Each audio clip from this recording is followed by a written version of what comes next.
Hi friends, ನಾನು ನಿಮಗೆ Usha ಜನಮ್ 450 embroidery ಮಷೀನಲ್ಲಿ ನಿಮಗೆ ಸ್ಟಿಚಿಂಗ್ ಯಾವ ರೀತಿ ಸ್ಲೋ ಇಡಬೇಕು, ಸ್ಪೀಡ್ ಹಾಕೋಬೇಕು ಅನ್ನೋದು ತೋರಿಸ್ತಾ ಇದ್ದೀನಿ ನೋಡಿ.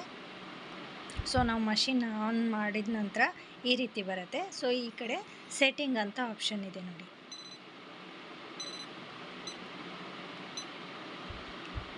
ಇವಾಗ ನಾವಿದು ಮಷಿನ್ ಮಾರ್ಕ್ ಇರತ್ತೆ ನೋಡಿ, ಈ ರೀತಿ ಇಟ್ಕೊಂಡು ಕೆಳಗಡೆ ಈ ರೀತಿ ಮಾರ್ಕ್ ಕೊಟ್ಟಿರ್ತಾರೆ ಫ್ರೆಂಡ್ಸ್.